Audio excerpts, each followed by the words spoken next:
வணக்கம் நண்பர்களே. எங்களுடைய மட்டக்களப்பு மாவட்டத்தில் தேட்டாத்தீவு கிராமத்தில் விவசாயி ஒருவர் தன்னுடைய அம்மாவுக்காக சிலை வைத்து வழிபடுகின்ற ஒரு விவசாயியை தான் நாங்கள் இன்றைக்கு பார்க்க வந்திருக்கிறோம். நான் அறிஞ்ச வரைக்கும் ஒரு விவசாயி தன் அம்மாவுக்கு சிலை வச்சிருக்கிறத இங்கே தான் முதல் பார்க்குறேன்னு நினைக்கிறேன். அதுக்கு இப்போ ஏதாவது பிரத்யேகமான காரணங்கள் இருக்கா அவங்களுக்கு, இல்லை அம்மாவுக்கும் இப்படி செய்யணுமன்ற இது அப்படி வந்தவங்களுக்கு? நம்மளுக்கு தாய் தான் தெய்வம். மாதா பிதா குரு தெய்வம். 4வது இடத்துலாம் தெய்வம் இருக்கு. ஆமாம். அதனால நமக்கு முதலாவது அம்மா தான். அதுக்கு பிறகு நம்ம அப்போ அம்மாவோட நிலம் தான் இது. அப்போ எங்களோட அம்மாவுக்கு ஒரு சின்ன ஒரு துண்டை வச்சு கும்பிடுறதுல ஒரு எந்த வித குறையும் இல்லை. அப்போ அவரோட நிலத்தில் அவருக்கு ஒரு துண்டை ஒதுக்கி அவங்க வச்சு கும்பிட்டு வருவோம்ன்ற எனக்கு ஒரு ஆசை வந்தது. அதனால செய்து என்னால் இயன்ற அளவுக்கு கொஞ்சம் அவளை சிலை வச்சு அண்டைக்கு ஆக்களுக்கு கொஞ்சம் பேருக்கு தானம் செய்து இப்போ கொஞ்சம் கஷ்டத்தில் இருக்கு. ஒரு நேரம் 6 நேரம் ஆக்களுக்கு வருஷா வரையும் தானம் கொடுக்கணும். அம்மாவை நம்மளால் இயன்றதுக்கு தானம் கொடுத்து அம்மாவை தெய்வம் இருக்கிறீர்கள். நல்ல விஷயம், வாழ்த்துக்கள். வணக்கம் அண்ணன். வணக்கம். உங்களோட பேரு? ஜெயரத்னம். ஜெயரத்னம் ஜெயாண்ணன் சொல்றேன். ஜெயா சொல்லுவாங்க. இவர் யாரு? உங்களோட மகன். இவர் நமக்கு தெரிஞ்ச ஒரு ஃப்ரெண்ட் தான்.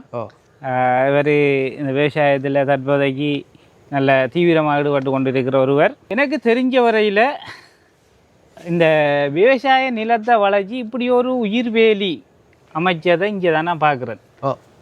என்ன கமுக மரம் என்று சொல்லுவாங்க. பாக்கு மரம் கமுகு மரம் என்று சொல்கிற இந்த அளவுக்கு கமுகு மரம் நாட்டணுமென்ற ஐடியா அப்படி என்னன்னு வந்தது? இப்போ எல்லா அளவும் நம்ம கொஞ்சம் வடிவாயும் இருக்கும், நமக்கு பயன் தரக்கூடியமாயும் இருக்கும். அதனால இதை கொஞ்சம் நான் விரும்பி இப்படி ஒரு ஐடியாவில் செய்து பார்த்துருக்கேன். சக்சஸ் ஆயிட்டேன். உண்மையிலே அண்ணன் சொல்கிற மாதிரி வடிவு அழகுன்றது உண்மையாக எங்கட இந்த மட்டக்களப்பு பகுதியிலே இப்படி ஒரு இயற்கையான அழகோட கூடின ஒரு வேலியை நான் இதுவரைக்கும் காணல. அண்ணாண்ட தோட்டத்துக்கு வந்தது பிறகுதான் பார்த்தேன். உண்மையாகவே ஒரு அழகான முறையில் இருக்குது. இந்த கமுகு வந்து இப்போ நடுக பண்ணி எவ்வளோ காலம்? 2019 கொரோனா. கொரோனா 2019-20 நடிப்பி. இது போலவு கமுக மரத்துக்குரிய அந்த நாற்றுகளும் எங்க இருந்து பெற்றுக்கொண்ட நீங்க? நாட்டு நான் அம்பாறைக்கு ஒரு நாள் போனாப்புல கொஞ்சம் நல்ல பெரும் பாக்கா இருந்தது. அப்ப அதை கொஞ்சம் வாங்கி எடுத்துட்டு வந்து நான் பதியம் வச்சு பழப்பாக்க வாங்கி கொண்டு நீங்க தான் பதியம் வச்சு நாற்றுகள் எடுத்தீங்க. கிட்டத்தட்ட எத்தனை மரம் இருக்குது இதுல? 250 மரங்கள் இருக்குது. இப்போ இது நடுக செஞ்சு கிட்டத்தட்ட ஒரு 5 வருடம் என்று வச்சு கொள்வோம். எவ்வளவு காலத்தில் இது நடுக செஞ்சு காய்க்க ஆரம்பிச்சது? மேக்சிமம் ஒரு 2020 என்னக்குள்ள 2025 5 வருஷம் 2024 காய் 4 வருஷம் 4 வருஷத்தில் ஸ்டார்ட் ஆகிட்டு அப்புறம் அதை விட பார்க்க விட இந்த பாலை தான் கொஞ்சம் கூடுதலாக எனக்கு போய் கொண்டிருக்கு. அப்போ இவ்வளவு 250 பாக்கு மரம் இருக்குது, கமுக மரம் அண்ணண்ட தோட்டத்தை வளர்ச்சி இது ஒரு உயிர் வேலியாக அமைச்சிருக்கிறாரு. மிகவும் அழகாக இருக்குது. இதில் வர பாக்குகளை எந்த மாதிரி நீங்கள் விற்பனை செய்கிறீங்க? பாக்குகளை தங்களுக்கு கடை அவங்களுக்கு கடை இருக்குது. கடை அதில் எங்கட கடையில் வச்சு நீங்கள் விற்றுருவீங்க. அப்போ இந்த கமுக மரத்தால் பார்க்க தவிர வேறு ஏதாவது வருமானம் இருக்கா உங்களுக்கு? பார்க்கறதே நம்ம சாமிக்கிற இந்த பாலை தான் நிறைய பார்க்க கூட இதுதான் அழியுது மச்சான். பாலை தான் கூடுதலாக போகுது. பாலை என்ன? அப்போ பாலைன்னு சொன்னால் இப்போ ஒரு பாலை அப்படி என்றால் எவ்வளோ அப்படி கொடுக்குறீங்க? ஒரு பாலை 1000 ரூபாய் கொடுக்குறோம். 1000 ரூபா பாலை. நாங்கள் கிரானில் இருந்து வந்திருக்கிறாங்க. இங்கே வருவாங்க கிரான் பாலை தடி பாகரே இஞ்சால பக்கம் பொத்துவில் தொங்கல் பக்கம் இந்த கமுகம் பால் எடுக்கலாம்னு வருவாங்க. இப்போ எங்களோட வீடியோ பார்க்குற நண்பர்களும் வந்து இந்த பிரதேசம் மட்டக்களப்பு பிரதேசத்துக்கு இருந்தால் உங்களுக்கு கமுகம் பாலைகள் தேவைப்பட்டா என்னென்ன அண்ணாவை தொடர்பு கொண்டு நீங்கள் இந்த தேட்டாத்தீவுக்கு வந்து விசாரிச்சாலே அண்ணன் தோட்டம் என்று சொன்னால் சொல்லுவாங்க. அங்கே வந்து உங்களுக்கு தேவையான கமுகம் பாலைகள் மற்றது பச்சை பாக்கும் பெற்றுக்கொள்ளலாம். என்ன பச்சை பாக்கு கமுகம் பாலை முக்கியமாக இந்த கமுகம் பாலைக்கு எப்பயும் ஒரு கிராக்கி ஒன்று இருந்து கொண்டு இருக்கு. அது எனி டைம் இப்போ இந்த பயிர் செய்கிற நிலத்தை தான் சுற்றி வர நடுகை செஞ்சிருக்கீள். அதுவும் ஒரு மிக குறுகிய இடைவெளியில நடுகை செஞ்சிருக்கீள். இது இடைவெளி போதுமா அந்த கமுக மரத்துக்கு? நாம இப்ப ஒரே லைன் தான் நெருக்கி வச்சிருக்கேன். ஒரே லைன் அடுத்த லைனும் அதே மாதிரி நெருக்கி வச்சா தான் பிரச்சனை. அப்ப ஒரே லைன் கொஞ்சம் பிரிஞ்சு போவாரு. அந்த ஒரு லைன் நடுகை செஞ்சாலே இடைவெளி பிரச்சனை இல்லை. இப்படி 2 அடி 2 அடிக்கு ஒரு மரம் என்ற அடிப்படையில நடுவு பண்ணிருக்கீங்க. 1.5 அடி 2 அடி வச்சு அதோட சேர்ந்தது எங்களோட விவசாய நிலம். இப்ப இந்த கமுக மரத்துல வேர் பிரச்சனைகள் இந்த எங்களோட விவசாயத்துல பாதிப்பு ஏற்படுத்துதா இல்லையா? இல்ல, விவசாய பாதிப்பு இல்ல. கொஞ்சம் பசில கூட கமுக மரத்து பக்கம் கொஞ்சம் கூட உள்ள போட்டா சரி. மற்றபடி இந்த கமுக மரத்துல வேர்கள் போய் பயிருக்குள்ள போறதால இந்த அப்படி இப்படி ஒன்ற பாதிப்பும் இல்ல. பயிருக்கு நன்மை தான். ஏன்னா இந்த கொஞ்சம் குளிர்ச்சியாக கமுக மரத்துல உயரத்துக்கு கிட்டத்தட்ட ஒரு 10-11 மணி வரைக்கும் கொஞ்சம் நிழலும் அடிக்கும். நிழல் தேவைண்டா நிழலும் அடிக்கும் பயிருக்கு இந்த கடும் எரிப்பான டைம்ல. அந்த வகையில் எங்களுக்கு அது ஒரு நன்மையாக தான் இருக்குது. நன்மையாக தான் கிடைக்கும். கமுக மரம் இப்போ உச்சபட்சமாக எத்தனை வருடங்களுக்கு இருந்து காய்க்கும்ண்ணா? கமுக மரம் எனக்கு தெரிய ஒரு கிட்டத்தட்ட ஒரு 25 வருஷம். 25 வருஷத்துக்கு மேலே இருக்கும். அது 25 வருஷம் மேக்சிமம். 25 வருஷம் கூடுதல் குறையாது.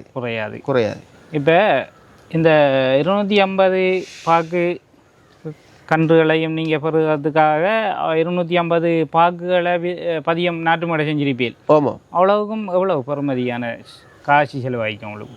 நான் அந்த அந்நேரம் பாக்கு வாங்கி வந்து நான் கொஞ்சம் 10 ரூபா அப்படி வாங்கி வந்தேன். ஒரு பாக்கு 10 ரூபா முறையில் வாங்கி வந்தேன். நீங்கள் என்ன 2019 வாங்கினேன் நீங்கள். இப்போதைக்கு இதில் இந்த கமுக மரத்தால் உங்களுக்கு மாதம் ஒன்று இவ்வளவு எனக்கு வருமானம் வருதுன்னு சொல்லக்கூடிய அளவுக்கு இருக்கா? எனக்கு அந்த கமுகம் பாலை விற்கிற மாதம் இந்த ஆக்கள் சாமிக்கு செய்யறதுக்கு அந்த திருவிழா அந்த சடங்குகள் நடக்கிற சீசன்களில் அதுகளில் மாதம் மேக்சிமம் குறைஞ்சி ஒரு 1 லட்சம் ரூபா அந்த அளவுக்கு ஒரு 100 பாலைக்கு மேலே போகும். அது கூடயும் போகும். அப்போ அந்த சாமிக்கு செய்யாத அல்லது சடங்கு நடக்காத மாதங்களில் வர பாலையில பாக்கு அப்போ அது உங்களுக்கு பெரிய பாதிப்பு ஏற்படுத்தாது. அந்த சீசனுக்கு பாலை காணாம வரும். உழவு மரத்துலையும் பட்டியும் காணாம வரும். சில கோயில்களுக்கு ஒரு 15-20 பால் வாங்குவாங்க. அப்படியும் வாங்குவாங்க. இப்போ அந்த வகையில் உங்களுக்கு நீங்கள் ஒரு உத்தேசமாக யோசித்து செய்தது இப்போ ஒரு நல்ல ஒரு சிறந்த பலனை பெறக்கூடிய அளவில் இருக்குது. எனக்கு உழவு சில நேரம் இன்றைக்கு காசு இல்லைன்ற இருந்தவன்டா இந்த நேரம் அது வந்து ஒரு இடையாள வருமானமாவது வந்து சேர்ந்துடும். அது பெரிய ஒரு என்ன. இப்போ இந்த கமுக மரத்தில் பாக்கு காய்ச்சி இருக்குதுன்னா கொஞ்சம் உயரத்துல இருக்குது. அப்ப அது என்ன மாதிரி நீங்க இப்ப அறுவடை செய்யற? நீங்க அறுவடைக்கு நான் அதுக்குரிய ஏணி வச்சிருக்கேன். இப்ப கடுமையா உயரமா போக மாட்டேன்னா ஒரு நேரத்து ஒன்று இல்ல ஏறினா பக்கத்துல மரங்கள் இருக்கிறால மாறி மாறியே ஒரு மரத்துல ஏறினா போதும். இப்போதைக்கு ஏணியை சாத்திட்டா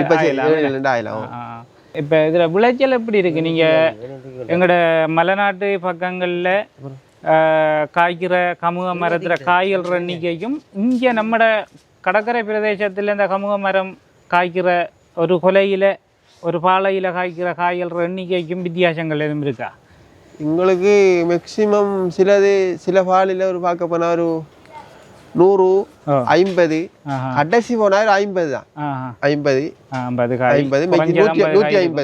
காய் மாஞ்சிருக்கிறீங்க. பெரும்பாலும் 100 தாண்டும். 100 தாண்டி வரும் மேலே. இப்போ 20 ரூபாய்க்கு மேலே கொடுக்கலாம் தானே ஒரு பாக்கு? இப்போ அப்படி போதா? இப்போ 15 ரூபா அப்படி 20 ரூபாய்க்கு கொடுக்கலாம். இப்போ எங்களுக்கு அது ஒரு நல்ல ஒரு சிறந்த வருமான மார்க்கமாக இருக்குது. என்னென்ன இந்த கமுக மரங்களை நடுக பண்ணியிருக்கீங்களன் அறுவடை பெற்றுக்கொண்டு இருக்கிறீர்கள். இந்த கமுக மரத்தில் ஏதாவது ஊடு பயிர்கள் ஏதாவது நடுக செய்ய முடியுமா அல்லது ஏதாவது ஐடியா வச்சிருக்கீங்களா? அப்படி கமுக மரத்துக்கு தற்போது நான் ஒரு ஐடியான்னு எடுத்திருக்கிறேன். என்னென்றால் நம்மட இந்த மலைவத்திர கொடி கொடியை இவரை கொஞ்சம் இந்த புல் ரவுண்டாக படிச்சு போட்டு களை அகற்றி போட்டு இவருக்கு கொஞ்சம் இந்த கொஞ்சம் மலவத்திர கொடியை ஒரு அடியில ஒரு கொடியை நட்டி விட்டோம்டா இவருக்கு ஒரு பறிச்சு 2 லைன் வச்சுட்டோம்டா இவ்வளவுக்குள்ளே 2 மூங்கில் கம்புகளை இப்படி 2 வரிச்சு கட்டி விட்டோம்னா அதில் மலவத்தில் கொடியலைன்னு எங்களை இந்த நாங்கள் மலை சைட்டில் போய் பார்த்த வேண்டியோன்னா கமுக மரத்தை இல்லை வந்து மலவத்திலேயே விட்டுருப்பாங்க. அதுவும் ஒரு வருமானமா மாறி வரும். அது அந்த ஐடியாவும் எடுத்துக்கீங்க. அதான் இப்போ பெரும்பாலும் ஒரு மாசத்துல அப்படி செய்வேன். என்ன மலவத்தில் கொடியல் எடுக்கக்கூடிய மாதிரி இருக்கா? இப்போ நம்ம குரோமலையில் இருக்குது என்ன? அப்போ அதை நீங்கள் நடுக செய்து ஒரு வருமானத்தை பெறுறதுக்கான முயற்சிகளை செஞ்சு கொண்டு இருக்கிறீங்க. உங்களோட வித்தியாசமான தொழில்நுட்பங்களோட கூடிய விவசாயத்துக்கு வாழ்த்துக்களை தெரிவித்துக் கொள்கிறோம் அண்ணன். மீண்டும் நாங்கள் உங்களை வந்து சந்திப்போம். உங்களோட விவசாயம் பற்றிய தகவல்களை நாங்கள் எங்களோட நண்பர்களுக்கு நாங்கள் பகிர்ந்து கொள்றதுக்கு தயாராக இருக்கோம். எதிர்காலத்தில் நாங்கள் மீண்டும் வந்து உங்களை சந்திக்கிறோம் அண்ணன். வணக்கம். வணக்கம்.